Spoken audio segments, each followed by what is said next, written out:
naught but a dune, barren and formless, and spoiled at last by the storm. Mr. Kessler, you know, was in that army, and he drew $6 a month as a pension and stood on the corner talking politics, or sat at home reading Grant's memoirs.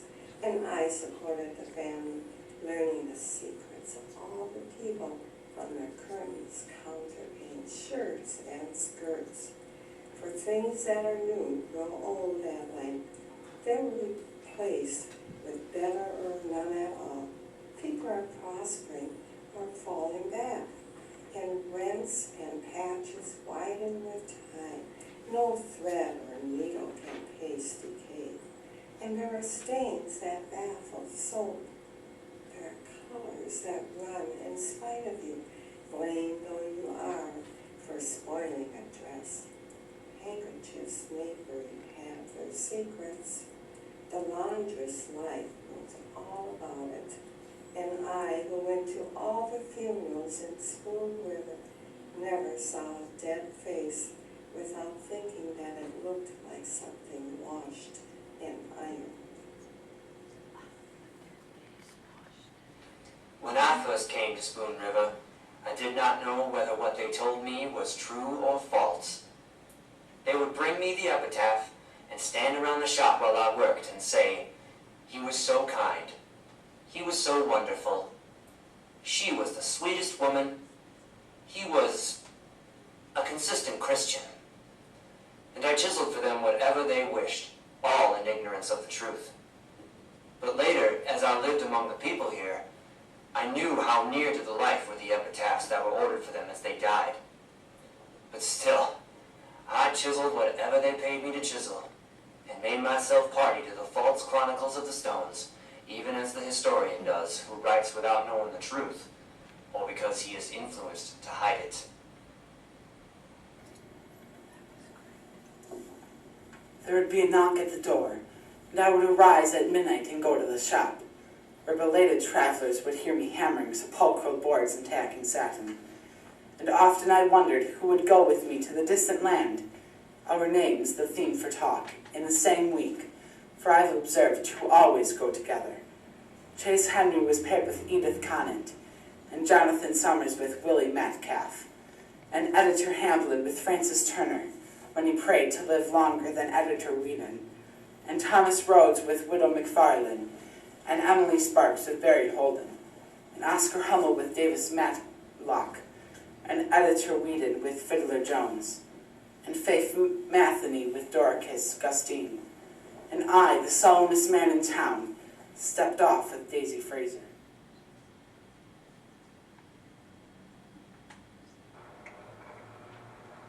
Did you ever hear of Editor Whedon giving to the public treasury any of the money he received for supporting candidates for office, or for writing up the canning factory to get people to invest, or for suppressing the facts about the bank when it was rotten and ready to break? Did you ever hear of the circuit judge helping anyone except the Q Railroad or the bankers? Or did Reverend Pete or Reverend Sibley give any part of their salary earned by keeping still or speaking out, as the leaders wished them to do, to the building of the waterworks?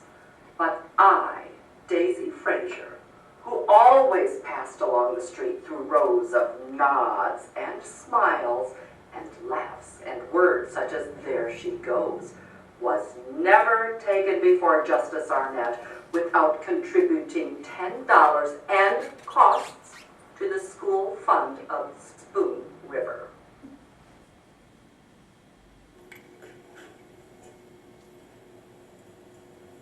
Do you think that odes and sermons, and the ringing of church bells, and the blood of old men and young men, martyred for the truth they saw with eyes made bright by faith in God, accomplished the world's great reformations?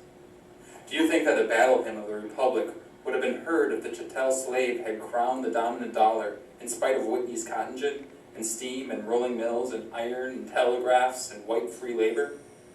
Do you think that Daisy Fraser had been put out and driven out if the canning works had never needed her little house and lot?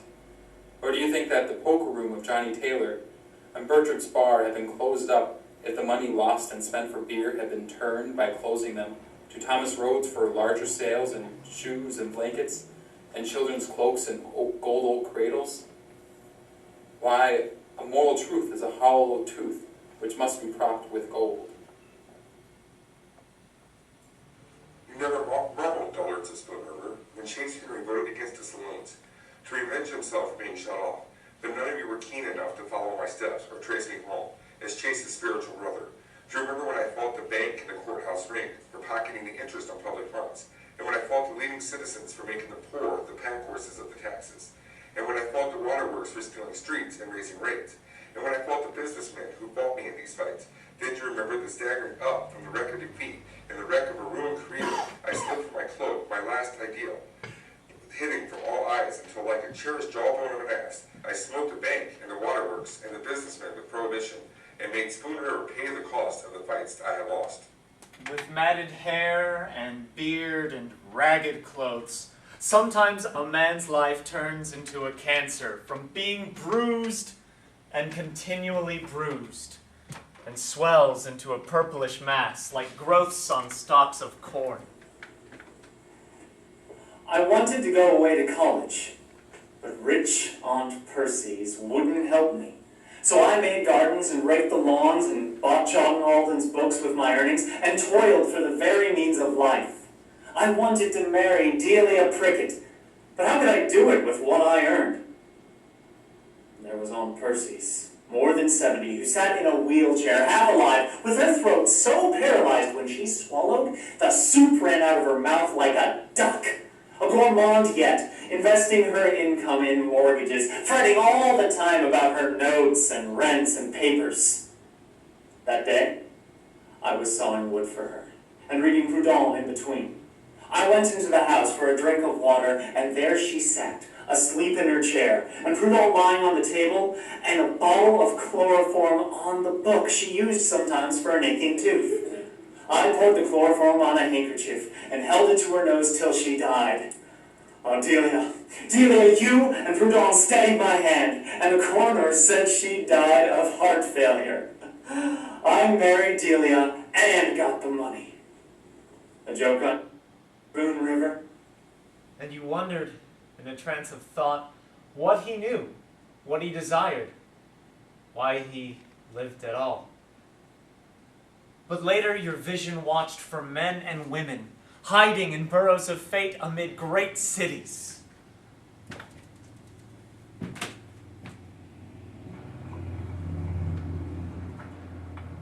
Not character, not fortitude, not patience were mine.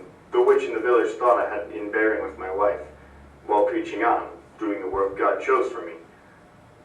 I loathed her as a termagant, as a wanton. I knew of her adulteries, every one. But even so, if I divorced the woman, I must forsake the ministry. Therefore, to do God's work and to have it crop, I bore with her. So I lied to myself. So I lied to Spoon River. Yet I tried lecturing, ran for legislature, canvassed for books, with just the thought in mind, if I make money thus, I will divorce her. I began with Sir William Hamilton's lectures, then I studied Dugald Stewart, and then John Locke on the Understanding, and then Descartes, Fichte, and Schelling, Kant, then Schopenhauer, books I borrowed from Judge Chalmers, all read with rapturous industry, hoping it was reserved to me to grasp the tale of the ultimate secret and drag it out of its hole. My soul flew up 10,000 miles, and only the moon looked a little bigger.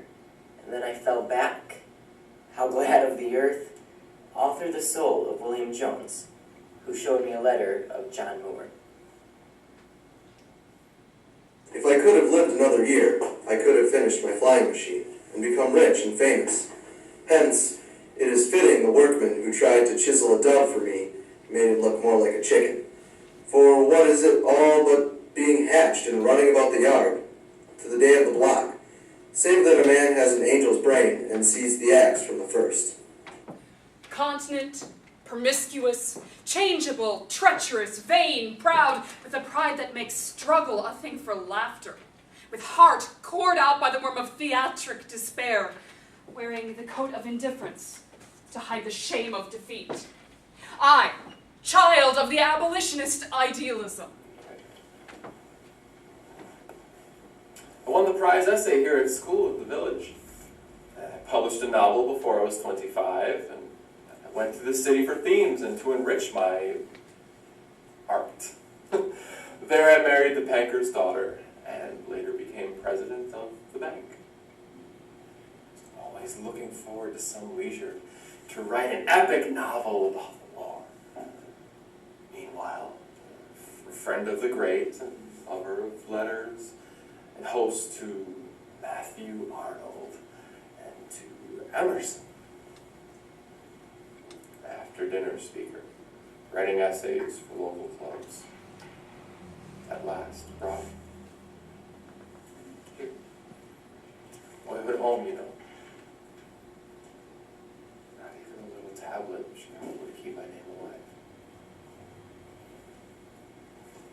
How great it is to write the single line. Roll on, thou deep and dark blue of ocean. Roll. To glory in demoniac power, ditching civilization as a paranoiac boy puts a log on the tracks and derails the express train. Stealing odd pleasures that cost me prestige, and reaping evils I had not sown. To all in the village I seemed, no doubt, to go this way and that way, aimlessly. But here by the river you can see, at twilight, the soft-winged bats fly zigzag here and there. They must fly to catch their food. And if you have ever seen your way at night, in the deep wood near Miller's Ford, and dodged this way and that way, whatever the light of the Milky Way shone through, trying to find the path you should understand, I sought the way with earnest zeal, and all my wanderings were wanderings in the quest. Out of a cell into this darkened space, the end at 25. My tongue could not speak what stirred within me, and the village thought me a fool. Yet at the start there was a clear vision, a high and urgent purpose in my soul, which drove me on trying to memorize the Encyclopedia Britannica. I was 16, and I had the most terrible dreams, and specks before my eyes, and a nervous weakness. And I could remember the books I read, like Frank Drummer, who memorized page after page. And my back was weak, and I worried, and I was embarrassed, and stammered my lessons, and when I stood up to recite, I'd forget everything that I had studied. Well, I saw Dr. Weiss's advertisement, and there I read everything in print, just as if he had known me, and about the dreams which I couldn't help. So I knew I was marked for an early grave, and I worried until I had a cough, and then the dreams stopped, and then I slept the sleep without dreams here on the hill by the river. At 4 o'clock in late October, I sat alone in the country schoolhouse, back from the road, mid-stricken fields, and an eddy of wind blew leaves on the pane, and crooned in the flue of the cannon stove, with its open door blurring the shadows with the spectral glow of a dying fire. In an idle mood, I was running the planchette. All at once my wrist grew limp, and my hand moved rapidly over the board. Oh, till the name of Charles Guiteau was spelled, who threatened to materialize before me. I rose and fled from the room, bareheaded into the dusk, afraid of my gift. And after that, the spirits swarmed. Chaucer, Caesar, Poe, and Merlot, Cleopatra, and Mrs. Surratt, wherever I went, with messages. Mere trifling twaddle. Spoon River agreed. You talk nonsense to children, don't you? And suppose I see what you never saw, and never heard of, and have no word for. I must talk nonsense when you ask me what it is I see. Together, feel the sinking of the fire, and thus fade away together, gradually, faintly, delicately as it were in each other's arms, passing from the familiar room. That is a power of unison between souls like love itself.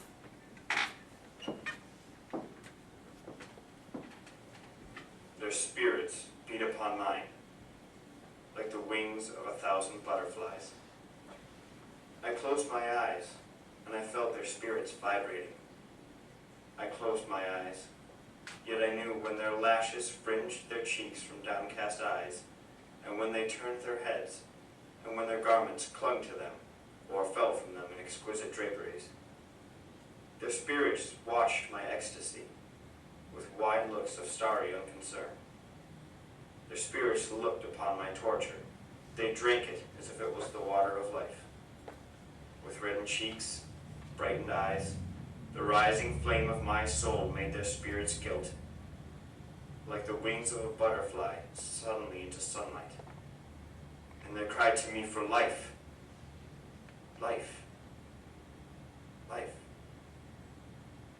But in taking life for myself, in seizing and crushing their souls as a child crushes grapes or drinks from its palms the purple juice, I came to this wingless void, where neither red, nor gold, nor wine, nor the rhythm of life are known. Suppose it's nothing but the hive, and there are drones and workers and queens, and nothing but storing honey, and material things as well as culture and wisdom, for the next generation. This generation never living, except as it swarms in the sunlight of youth, strengthening its wings on what has been gathered, and tasting on the way to the hive from the clover field the delicate spoil. Suppose all this, and suppose the truth that the nature of man is greater than nature's need in the hive, and you must bear the burden of life as well as the urge from your spirit's excess well, I say, to live it out like a god, sure of immortal life. Though you are in doubt, it is the way to live it. If that doesn't make God proud of you, God is nothing but gravitation, or sleep is the golden goal. With the index finger pointing heavenward. Well, that is the direction, no doubt, but how shall one follow it? It is well to abstain from murder and lust, to do good to others, worship God without graven images. But these are external means, after all, by which you chiefly do good to yourself. The inner kernel is freedom, and it is light, purity. I can no more. Find the goal or lose it, according to your vision. Henry got me with child, knowing that I could not bring forth life without losing my own. In my youth, therefore, I entered the portals of dust. Traveler, it is believed in my village where I lived that Henry loved me with a husband's love, but I proclaim from the dust that he slew me to gratify his hatred. I went to the dances at Chandlerville and played Snap Out at Winchester. One time, we changed partners, driving home in the moonlight in the middle of June. And then I found Davis. We were married and lived together for 70 years, enjoying, working, raising the 12 children, 8 of whom we lost ere I reached the age of 60. I spun, I wove, I kept the house, I nursed the sick, I made the garden, and for holiday rambled over the fields where sang the larks, and by Spoon River gathering many a shell, and many a flower and medicinal weed, shouting to the wooded hills, singing to the green valleys. At 96, I had lived enough. That is all, and passed to a sweet repose. What is this I hear of sorrow and weariness, anger, discontent, and drooping hopes? Degenerate sons and daughters, life is too strong for you. It takes life to love life. Even so, thwarted love, or defeated ambition, or a blunder in life which mixed your life hopelessly to the end.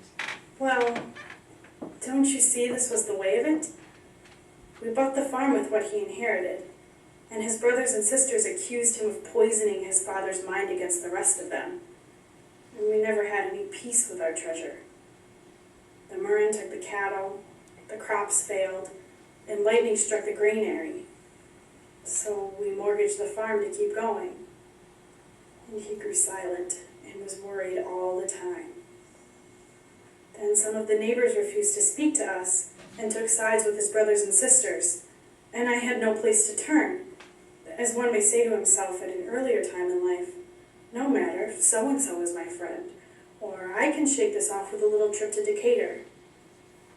Then the dreadfulest smells infested the rooms.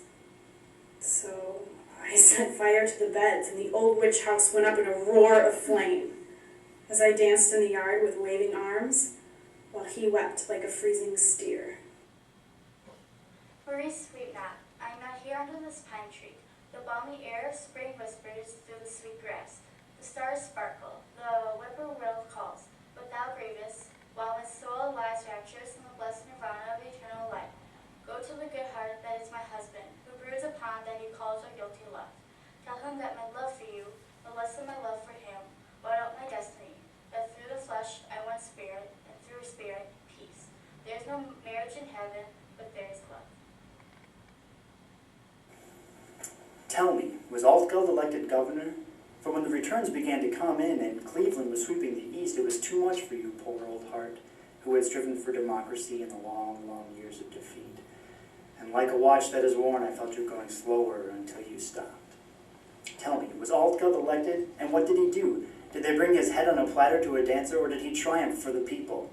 For when I saw him and took his hand, the childlike blueness of his eyes moved me to tears, and there was an air of eternity about him, like the cold, clear light that rests at dawn on the hills.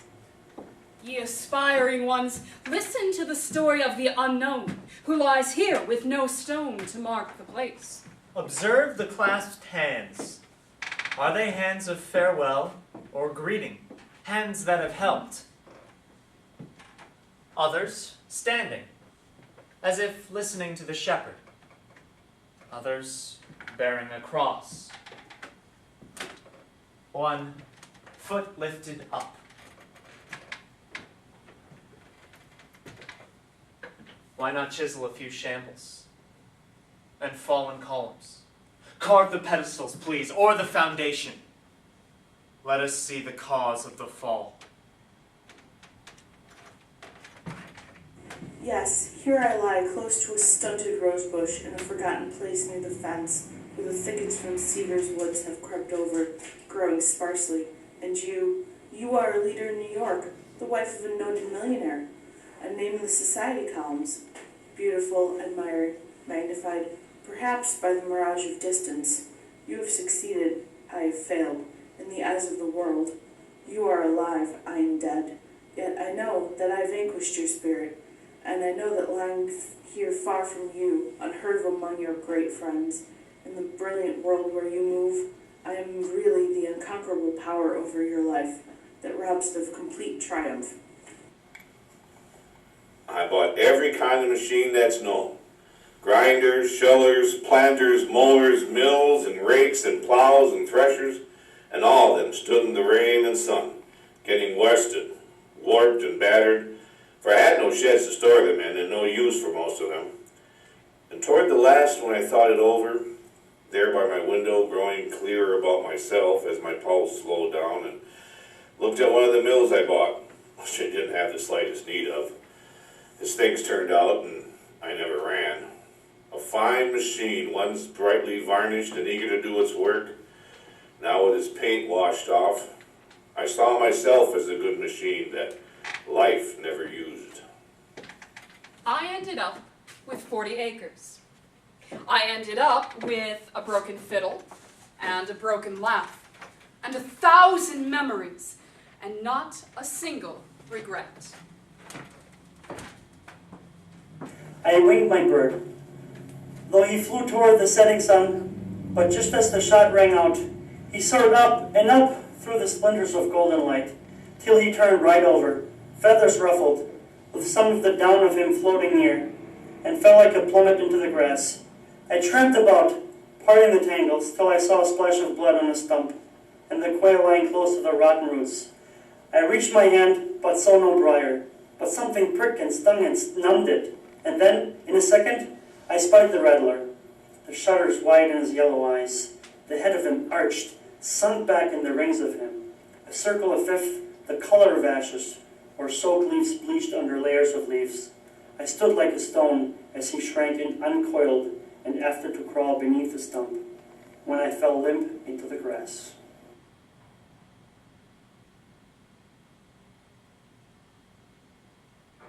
Who carved the shattered harp in my stone? I died to you, no doubt, but how many harps and pianos wired I and tightened and distangled for you, making them sweet again, with tuning fork or without? Oh well, a harp leads out of my ear of a man, you say, but whence to the ear that orders the length of the strings, to a magic of numbers flying before you thought, through a door that closes against your breathless wonder? Is there no ear round the ear of a man, that it senses through strings and columns of air the soul of sound? I thrill, as I call it, a tuning fork, that catches the waves of mingled music and light from afar, the antenna of thought that listens through utmost space. Surely the concord that ruled my spirit is proof of an ear that tuned me, able to tune me over. I went up and down the streets here and there by day and night, through all hours of the night, caring for the poor who were sick. Do you know why? My wife hated me. My son went to the dogs. And I turned to the people and poured out my love to them. Sweet it was to see the crowds about the lawns on the day of my funeral, and hear them murmur their love and sorrow. Oh, dear God, my soul trembled, scarcely able to hold to the railing of the new life, when I saw Em Stanton behind the oak tree at the grave, hiding herself and her grief. Float through your dreams in the final sleep, till perfect freedom from the earth sphere comes to you as one who wakes healed and glad in the morning.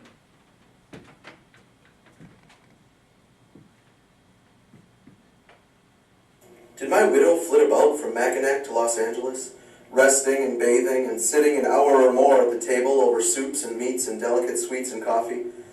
I was cut down in my prime from overwork and anxiety, but I thought all along, whatever happens, I've kept my insurance up, and there's something in the bank and a section of land in Manitoba. But just as I slipped, I had a vision in a last delirium.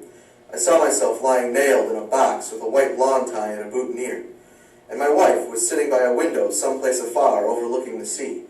She seemed so rested, ruddy, and fat, although her hair was white, and she smiled and said to a colored waiter, "Another slice of roast beef, George. Here's a nickel for your trouble." My name used to be in the papers daily as having dined somewhere or traveled somewhere or rented a house in Paris where I entertained the nobility. I was forever eating or traveling or taking the cure at Baden-Baden. Now I am here to do honor to Spoon River, here beside the family whence I sprang. No one cares now whether I dined or lived or with whom I entertained or how often I took the cure at Baden-Baden.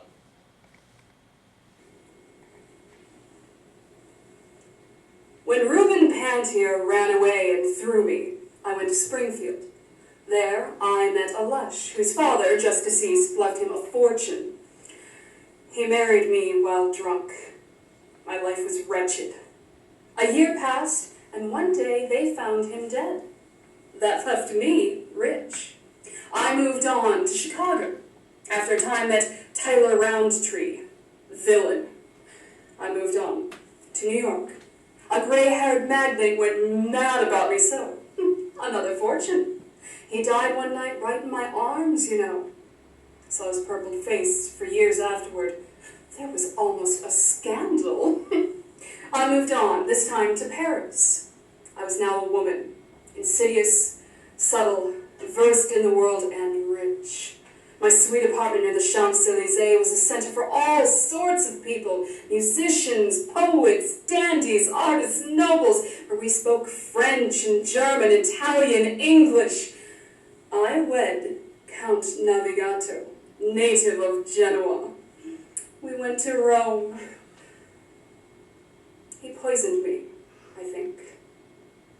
Now, in the Campo Santo, where young Columbus dreamed of new worlds, see what they chiseled. Contessa navigato, implora eterna quiete. Then, just as I felt my giant strength short of breath, behold, my children had wound their lives in stranger gardens, and I stood alone, as I started alone.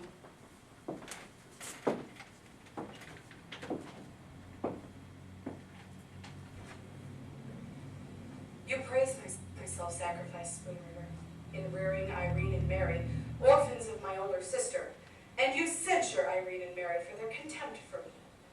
But praise not my self-sacrifice, and censure not their contempt. I reared them.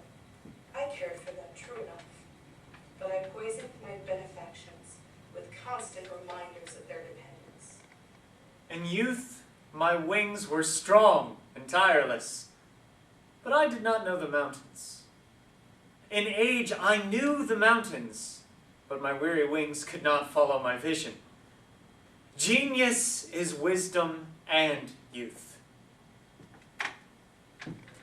Oh, the dew-wet grass of the meadow in North Carolina, through which Rebecca follows me, wailing, wailing, one child in her arms, and three that ran along wailing, lengthening out the farewell to me off to the war with the British, and then the long, hard years down to the day of Yorktown, and then my search for Rebecca, finding her at last in Virginia, 2 children dead in the meanwhile. We went by oxen to Tennessee, thence after years to Illinois, at last to Spoon River. We cut the buffalo grass, we felled the forests, we built the schoolhouses, built the bridges, leveled the roads and tilled the fields, alone with poverty's scourges, death. If Harry Wilmans, who fought the Filipinos, is to have a flag on his grave, take it from mine.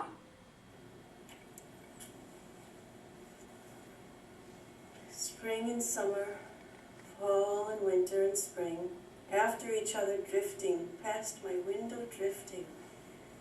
And I lay so many years watching them drift and counting the years, till a terror came in my heart at times, with the feeling that I had become eternal. At last my 100th year has reached, and still I lay hearing the tick of the clock, and the low of the kettle, and the scream of a jay flying through the leaves. Day after day, alone in a room of the house of a daughter-in-law stricken with age and gray. And by night, or looking out of the window by day, my thought ran back, it seemed, through infinite time, to North Carolina, and all my girlhood days, and John, my John, away to the war with the British, and all the children, the deaths, and all the sorrows. And that stretch of years like a prairie in Illinois, through which great figures passed, like hurrying horsemen, Washington, Jefferson, Jackson, Webster, Clay. Oh, beautiful young republic, for whom my John and I gave all our strength and love. And oh, my John, why, when I lay so helpless in bed for years, praying for you to come, was your coming delayed? Seeing that, with a cry of rapture, like I uttered when you found me in old Virginia after the war, I cried when I beheld you there by the bed, as the sun stood low in the west, growing smaller and fainter in the light of your face. Back and forth, to and from the church with Bible under arm, until old and gray, unwedded, alone in the world, finding brothers and sisters in the congregation and children in the church. But if the high air was sweet to them, sweet was the church to all. It was the vision of the poets, democratized. Reverend Riley advised me not to divorce him for the sake of the children, and Judge Summers advised him the same. So he stuck to the end of the path. But 2 of the children thought he was right, and 2 of the children thought I was right. And the 2 who sided with him blamed me, and the 2 who sided with me blamed him, and they grieved for the one they sided with. and all were torn with the guilt of judging, and tortured in soul, because they could not admire equally him and me. Now every gardener knows that plants grown in cellars or under stones are twisted and yellow and weak, and no mother would let her baby suck diseased milk from her breast. Yet preachers and judges advise the raising of souls where there is no sunlight but only twilight, no warmth but only dampness and cold. Preachers and judges. Dust of my dust, and dust with my dust, O child who died as you entered the world, dead with my death. Not knowing breath though you tried so hard, with a heart that beat when you lived with me, and stopped when you left me for life. It is well, my child, for you never traveled the long, long way that begins with school days, when little fingers blur under the tears that fall on crooked letters, and the earliest wound when a little mate leaves you for another, and sickness, and the face of fear by the bed, the death of a father or mother, or shame for them, or poverty, the maiden sorrows of school days ended, and eyeless nature that makes you drink from the cup of love, though you know it's poison. To whom would your flower face have been lifted? Botanist weakling, cry of what blood to yours? Pure or foul, for it makes no matter. It's blood that calls to our blood. And then your children, oh, what might they be? And what your sorrow? Child, child, death is better than life. You believed in the joy of life. You did not seem to be ashamed of the flesh. You faced life as it is and as it changes. They first charged me with disorderly conduct, there being no statute on blasphemy. Later, they locked me up as insane, where I was beaten to death by a Catholic guard. My offense was this. I said God lied to Adam and destined him to lead the life of a fool, ignorant that there is evil in the world as well as good. And when Adam outwitted God by eating the apple and saw through the lie, God drove him out of Eden to keep him from taking the fruit of immortal life. For Christ's sake, you sensible people, here's what God himself says about the book of Genesis. And the Lord God said, Behold, the man is become as one of us, a little envy, you see, to know good and evil, the all is good lie exposed, and now, lest he put forth his hand and take also of the tree of life and eat, and live forever. Therefore the Lord God sent him forth from the Garden of Eden. The reason I believe God crucified his own son to get out of the wretched tangle is because it sounds just like him. Ye young debaters over the doctrine of the soul's immortality, I who lie here was a village atheist, talkative, contentious, versed in the arguments of the infidels.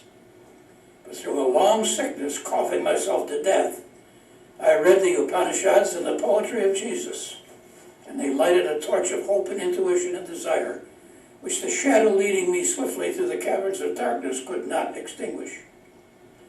Listen to me, ye who live in the senses and think through the senses only. Immortality is not a gift. Immortality is an achievement. And only those who strive mightily shall possess it. But to put in back of us as a canticle ended the rapt enchantment of the flesh, in which our souls swooned down where time was not, nor space, nor ourselves. But more than that, I was mad at the crooked police and the crooked game of life. So I wrote to the chief of police at Peoria. I am here in my girlhood home in Spoon River, gradually wasting away. But come and take me. I killed the son of the merchant prince in Madame Lou's, and the paper said he killed himself in his home while cleaning his hunting gun. Lied like the devil to hush up the scandal for the bribe of advertising. In my room, I shot him at Madame Lou's because he knocked me down when I said, in spite of the money he had, I'd see my lover that night. Silent, before the jury returning, no word to the judge when he asked me if I ought to say against the sentence. Only shaking my head. What could I say to people who thought that a woman of 35 was at fault when her lover 19 killed her husband, even though she had said to him over and over, "Go away, Elmer, go far away. I've maddened your brain with the gift of my body. You will do some terrible thing." And just as I feared, he killed my husband, which I had nothing to do before God, silent for 30 years in prison, and the iron gates of Joliet swung as the gray and silent trustees carried me out in a coffin. At first I suspected something. She acted so calm and absent-minded. And one day I heard the back door shut as I entered the front, and I saw him slink back out of the smokehouse into the lot and run across the field. And I meant to kill him on sight. But that day, walking near Worthbridge without a stick or stone in my hand, all of a sudden I saw him standing, scared to death, holding his rabbits, and all I could say was, "Don't, don't, don't," as he aimed and fired at my heart. From the coldness and dreariness of village morality, you were like a traveler who brings a little box of sand from the wastes about the pyramids and makes them real. And Egypt real. You were a part of and related to a great past. I said when they handed me my diploma, I said to myself, I will be good and wise and brave and helpful to others. I said I will carry the Christian creed into the practice of medicine. Somehow the world and the other doctors know when it's in your heart as soon as you make this high-souled resolution. And the way of it is, they starve you out, and no one comes to you but the poor, and you find too late that being a doctor is just a way of making a living. And when you are poor and have to carry the Christian creed and wife and children all on your back, it is too much. That's why I made the elixir of youth, which landed me in the jail at Peoria, branded a swindler and a crook by the upright federal judge. For as a boy, I made balloons, and wondrous kites, and toys with clocks, and little engines with tracks to run on, and telephones of cans and thread. I painted pictures, and played the cornet, modeled in clay, and took the part of the villain in the octoroon. Not a youth with hoary head and haggard eye, but an old man with smooth skin and black hair. I had the face of a boy as long as I lived, and for years a soul that was stiff and bent, in a world which saw me just as a jest, to be hailed familiarly when it chose, and loaded up as a man when it chose, being neither man nor boy. In truth, it was soul as well as body which never matured. And I say to you that the much sought-after prize, eternal youth, is just arrested growth.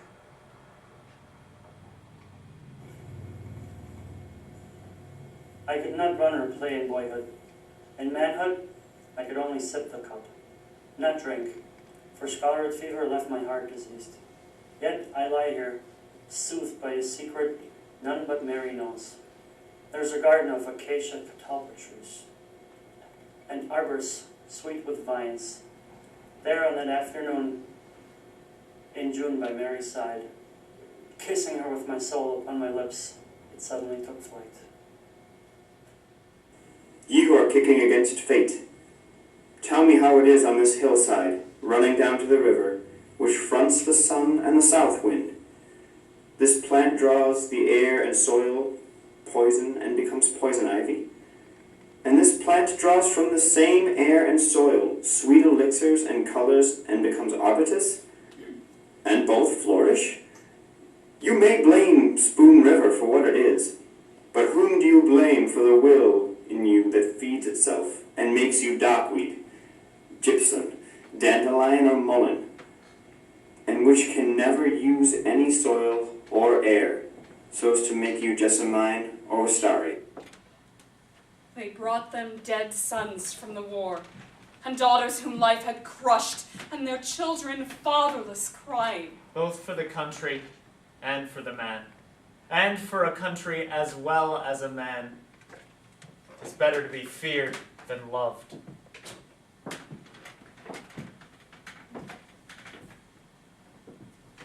The idea danced before us as a flag, the sound of martial music, the thrill of carrying a gun, advancement in the world while coming home, duty to country and to God, glory, wrath for foes,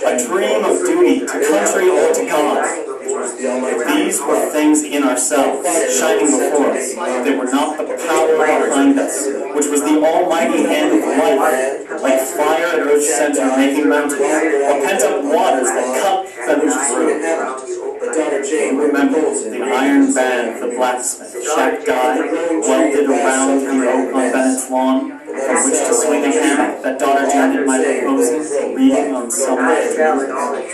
And that growing tree at last sundered the iron band, but not a cell in all the tree knew aught, save that it thrilled with life, nor cared because the hammock fell in the dust with Milton's poems. Hear, you sons of men who fought with Washington at Valley Forge, and whipped Black Hawk at Starved Rock, arise, do battle with the descendants of those who brought land in the hope when it was waste sand, and sold blankets and guns to the army of Grant, and sat in the legislatures of the early days, taking bribes from the railroads. Arise, do battle with the fops and bluffs, the pretenders and figurettes of the society column, and the yokel souls whose daughters marry counts, and the parasites on great ideas, and the noisy writers of great causes, and the heirs of ancient thefts. Arise, and make the city yours, and the state yours. You who are the sons of the hardy yeomanry of the authorities. By God, if you do not destroy these vermin, my avenging ghost will wipe out your city and your state. Nolt Hohlheimer ran away to the war the day before Colonel Trennery swore out a warrant through Justice Arnett for stealing hogs. But that's not the reason he turned a soldier.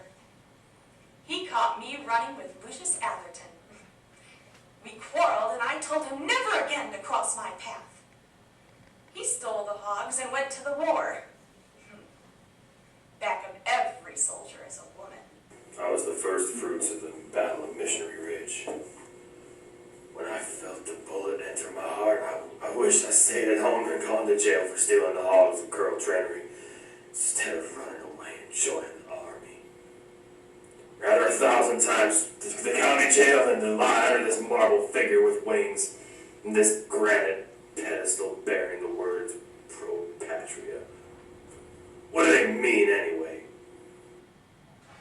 Harry Wilmans, you who fell in a swamp near Manila, following the flag, you were not wounded by the greatness of a dream, or destroyed by ineffectual work, or driven to madness by satanic snags. You were not torn by aching nerves, nor did you carry great wounds to your old age. You did not starve, for the government fed you. You did not suffer, yet cry forward to an army which you led against a foe with mocking smiles sharper than bayonets. You were not smitten down by invisible bombs. You were not rejected by those for whom you were defeated. You did not eat the savorless bread which a poor alchemy had made from ideals. You went to Manila, Harry Wilmans, while I enlisted in the bedraggled army of bright-eyed divine youths who surged forward, who were driven back and fell, sick, broken, crying, shorn of faith, following the flag of the kingdom of heaven. You and I, Harry Wilmans, have fallen in our several ways, not knowing good from bad, defeat from victory, nor what face it is that smiles behind the demoniac mask. Affirm that a nation can never be good, or achieve the good, where the strong and wise have not the rod to use on the dull and weak. Out of me, unworthy and unknown, the vibrations of deathless music, with malice toward none, with charity for all. Out of me, the forgiveness of millions toward millions, and the beneficent face of a nation shining with justice and truth.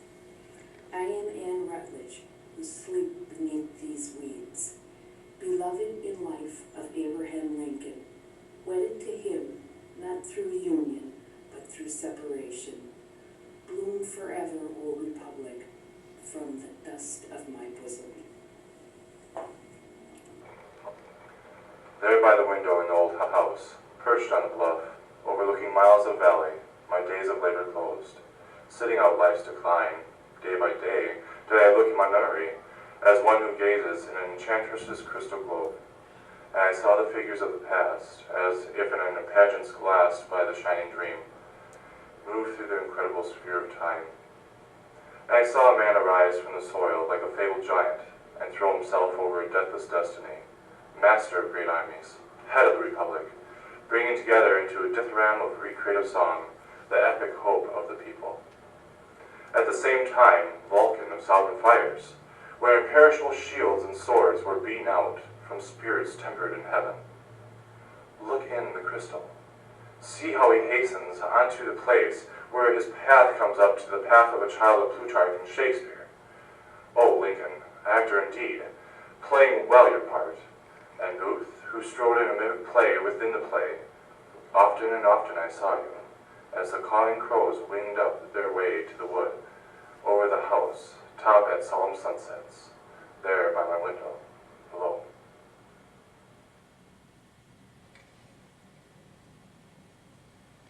Oh, you young radicals and dreamers, you dauntless fledglings who pass by my headstone.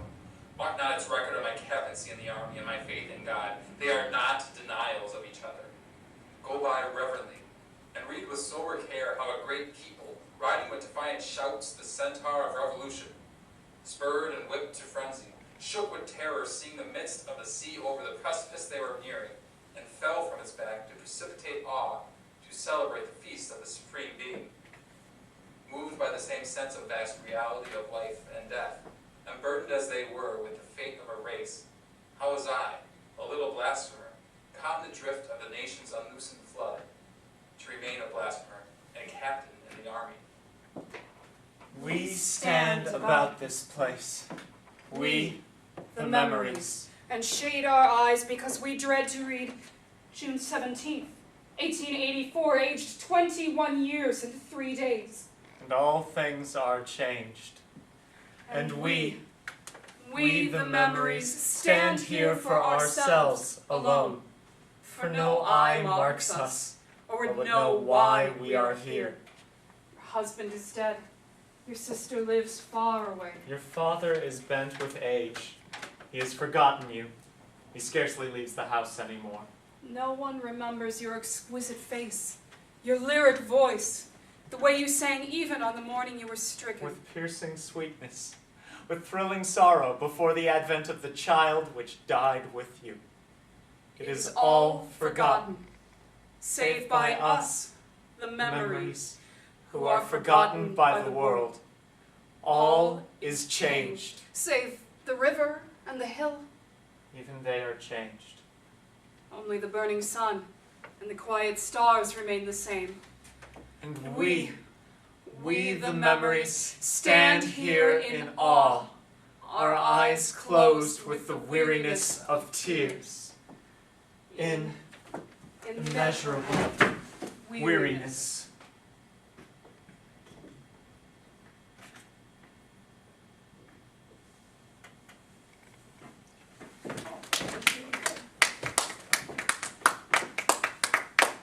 I loved you guys were great, but the technology that you used was great. And it actually worked really well tonight, Oh, yeah. so it was a good night to come. And thank you. Thank you for coming. Thank you very much for coming. I'm so sorry this wasn't. Well, we can't do anything about that, so. I'll tell all your friends for tomorrow. Yes. One last show. Last chance. Gotta get everybody in. We will try.